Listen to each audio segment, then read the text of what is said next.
Welcome back. Today I have with me Mr. Omoyele Sowore, the presidential candidate for the African Action Congress. You're welcome, sir, to the spotlight. Thank you for bringing me. You have been in the news lately and blowing up the social media space currently with the stuff you talked about, the Labour Party candidate. That has caused a lot of waves in the social media space. Just trying to get your feel of that. Some people have said that it's more or less like sour grapes, that you just hit out at him because you feel like the youth movement should have been with you rather than on the other side of the divide. What do you say to that? Well, that's completely incorrect. In election seasons, you sell your manifestos, you sell your ideas, you sell your personality, and you also critique your opponents. That's how it is done world over. So I have no reason to feel that it's sour grapes. If I win the election, I'll be presiding over Nigeria, and I will preside over those who agree with me and those who disagree and those who might criticize me. I find it a bit awkward or odd that people who know who I am criticize military and civilian leaders, criticize people in the public sector and the private sector, would think that I will keep quiet over any issue. I talk about issues that affect me, I talk about issues that don't affect me. It's within my rights. But most importantly, we're talking about Nigeria here, and we have had experiences in the past where candidates are packaged and made to look like people who should not be questioned.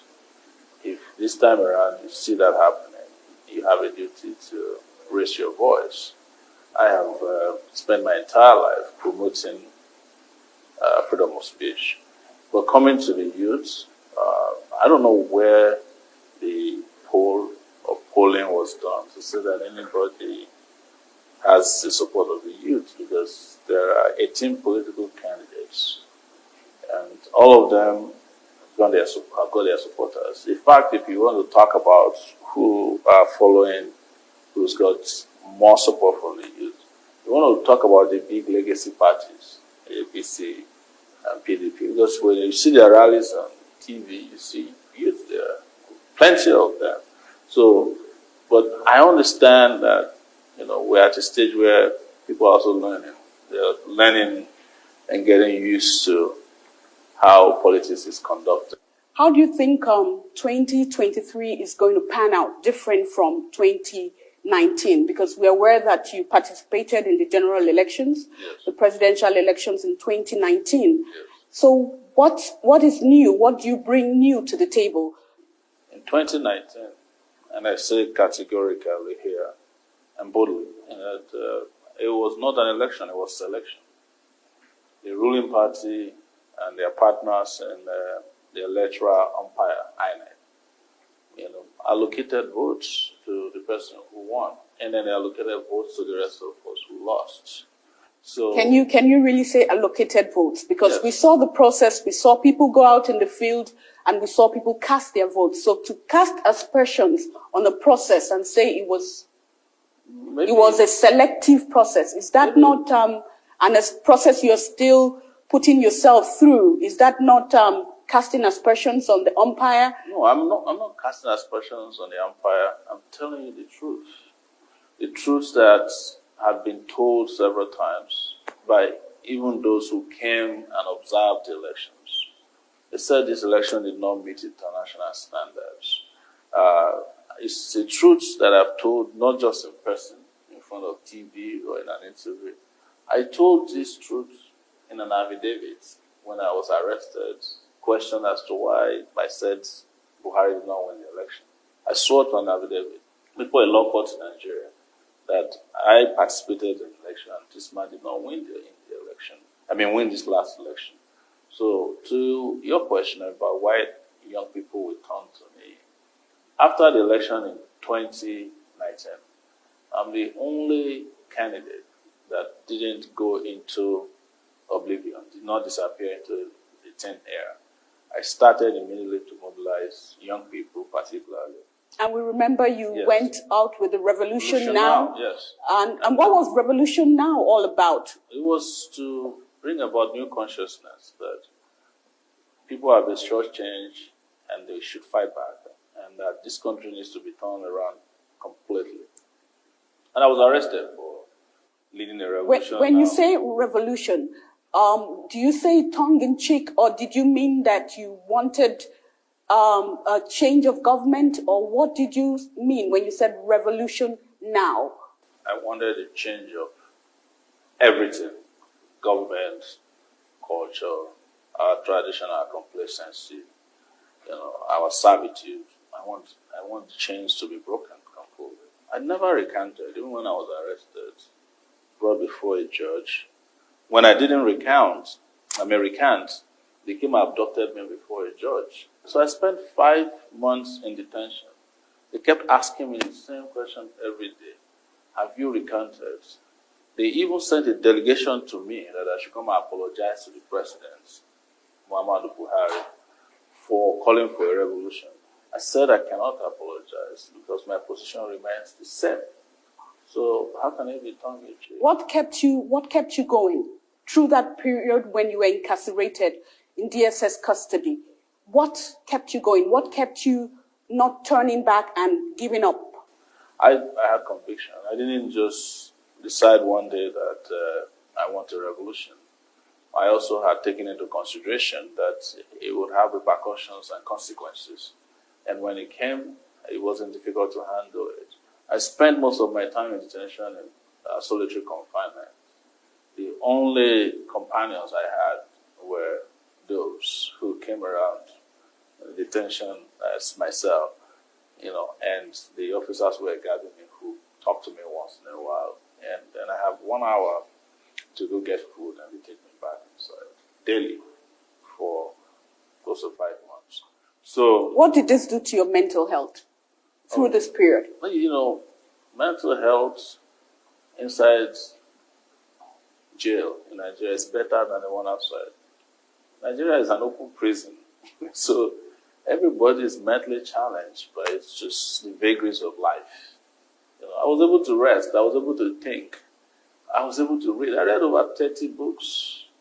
It just made me sharper. It strengthened me. It made me understand the world more because I read books about experiences of other people who've been in that particular condition that I was put in by the government. So I was happy that my eyes opened to things that I didn't know about Nigeria up to that point. I'm not saying that I didn't know Nigeria enough, but every country has its peculiarities. There's an outside and there's an inside. Okay. So I saw more of the inside because the DSS controls the inside of the Nigerian security apparatus. So you think it was a learning process for you? Nobody stops learning, but it wasn't a learning process as one you would have willingly submitted yourself to.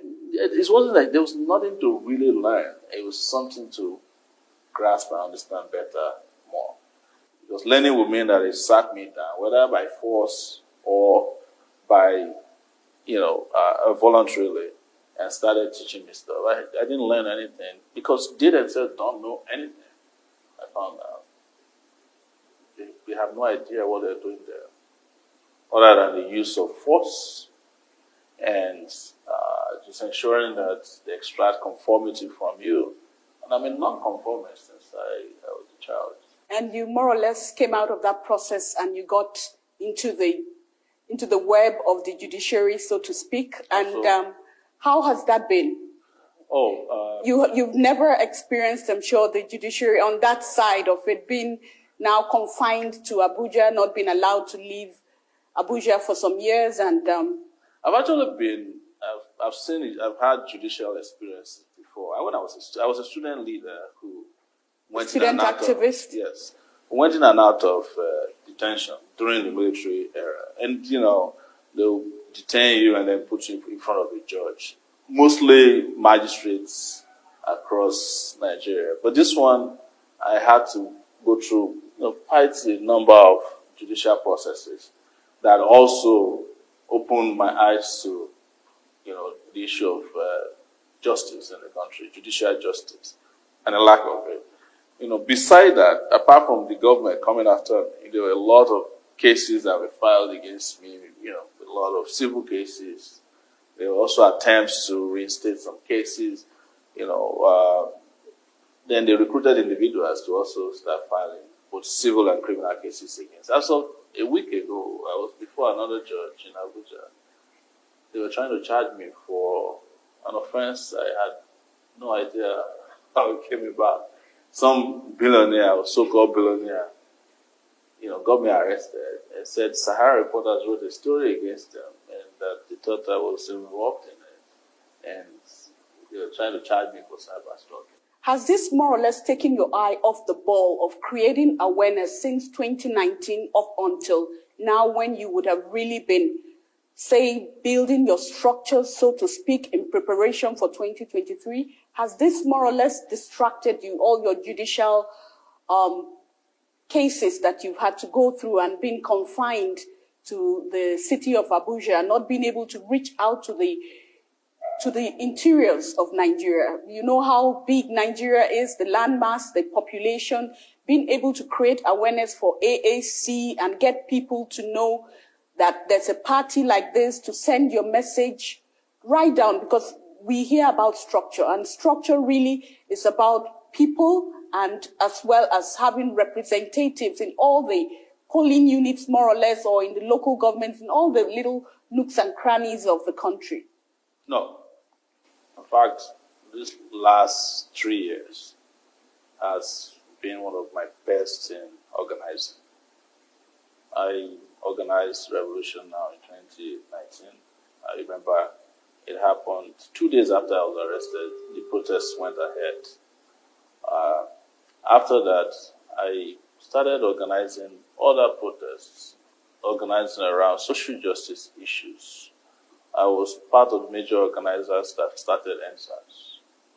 So each of these protest movements that emerged throughout that period, they created their own structures. The consciousness that they are seeing now started because some people, mostly myself and my team members, started challenging the status quo. And some of the youths who were afraid finally discovered that, oh no, you can go out there and challenge government. And that was what brought about Nigeria's most powerful social upheaval of all times, known as NSAS, which was mistaken at the beginning for some anti-police brutality protests. No, it was a dynamic response to the rot in the system. Had that social upheaval been better managed, it would have led to the revolution I was calling for. But even though it did not happen in form of a physical revolution, you can tell now that all of the consciousness we are saying about we don't want these old people and all that came from that process. So a lot of structures were created. A lot of familiarity were made with the grassroots. People keep saying Nigeria is big. Nigeria is not even as big as Alaska, which is one state in the U.S. Nigeria is 75% of, Texas, the state of Texas, 75% of Nigeria. Nigeria is just twice the size of California. But it's the biggest, most populous black nation. Population, yes. On earth. Land size, Nigeria is not as big as Congo. So I am just saying that don't let us exaggerate beyond proportion a problem that is not as big as it is. But there is a saying that, if you have no fingers, right, handling a cup of milk becomes a problem. So it is just what it is. That period of 3 years being restricted to this approach. I participated in every protest. I even organized what we call Buhari Must Go at the time, that spread to churches, mosques.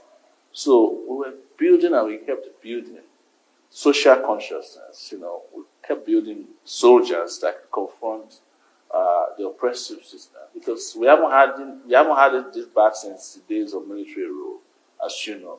So my answer to you is that if there was no distraction of any kind, if anything happened to me, it was just like my ability to multitask were enhanced by my restriction and all of the things that they did to me. And there's nobody who can claim that they don't know me or they don't know our political party. I don't say all over the country. Don't forget, in addition to restricting me to Abuja, the political party AAC was also hijacked by the government using some elements. Those were some internal divisions within your party. Yes, it was created by the government. But we went to court. We kept fighting in the courtrooms until 3 weeks ago.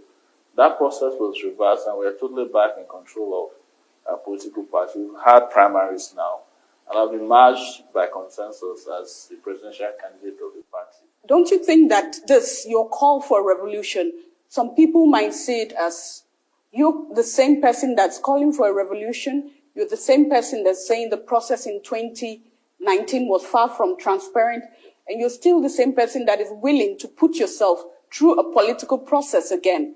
Isn't that at variance with the call for revolution? Some people might say, oh, you just like to muddy the waters. You're not really ready for a real political fight. No, if anybody says that about me, they have the wrong person they're referring to. The French Revolution took 10 years of continuous activities, but when they put it in a book, you just heard the French Revolution, think it happened overnight. Sometimes participation in all these processes is a way of transparently showing to the people that some of the issues you believe in, some of these things that are disguised to you as a solution to your problem cannot solve your problem. And I'm a non-violent fighter. Right? I do not believe in violence. The revolution I was calling for is a surgical, one-time revolution. And I have never revolutions all over the world, most often than not, have been violent upheavals. Yes, it's because of the way those you're trying to displace respond.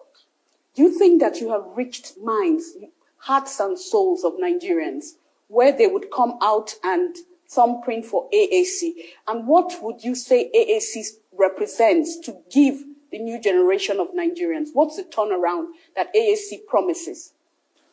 AAC is the only party today whose manifesto is available online that you can find. If I ask you, what is the manifesto of the APC, I guarantee you have never seen it before. We have something right now online from APC and the PDP.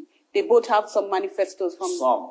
Yeah, we have something. Our own is not some. It's a holistic manifesto on how to turn around Nigeria. It's called Spicer Heat, which starts from security, how we want to turn around the power sector, infrastructural investment in education, agriculture, how technology will serve as a base upon which all of these programs will be handled. We talk about minimum wage. APC doesn't have a minimum wage for you. PDP doesn't have a minimum wage for you. We talk about the number. We've broken it down to the number of gallons of water that can service this country on a daily basis. How do you intend to deal with security? You don't have a security background, and people feel that it would take having a security background or somebody that has been in an executive capacity to be able to handle security. And we know what's happening in the country right now. From north to south to east to west, insecurity has more or less ravaged every sector of the country. You know the contradiction, the question you're asking, that the man who was a major general in the army is running the worst security era in the history of Nigeria, apart from the Civil War. So what is the same background? What does the security background has to do with it? And it is because people have a narrow understanding of security. They think that security is about carrying guns around and asking soldiers to beat up people or asking police to chase down. But you must agree that he was not the one that started off with the insecurity in the Northwest. He did meet the insecurity when he came into power. So he met the insecurity in the Northwest. Northeast. Yes. He added banditry in the Northwest, kidnappers in the South or everywhere. He added armed robbers to it. He now added herdsmen to it. So you met one and you added four. Who do I blame for that? The man who is in executive capacity of dealing with security. So the reason I'm trying to explain to you that security is way more than just the physical security. There's issue of social and economic security. There's homeland security. These days, there's cyber security. These guys you are mentioning don't have an idea of how these things work or interact to protect a country. So having been a major general in the army is just one part of how to fight security. What are you going to do differently? Is more or less what I'm asking. That's where I was going to go. Is that we will have to start protecting this country by ensuring that there's economic and social security for the people. Most of the problems we are facing now are happening because when people graduate from school or don't go to school, they have nothing to live on. So crime has become very lucrative. That's just one part of it. But in countries or a country that takes care of its own people, both young and old, by providing them proper education, providing employment, you solve 50% of this problem, right?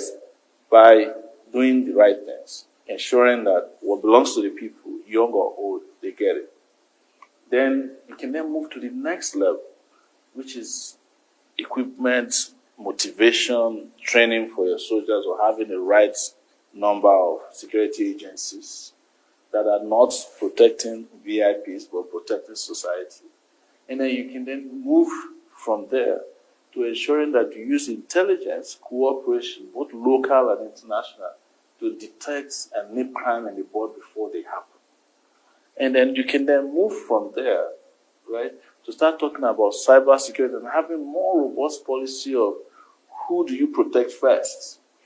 Nigerians to be protected, how do you have a border that is not porous, that anybody can just walk in. Nigeria, they use computer. The leaders of Nigeria, they use radio where they turn the knob.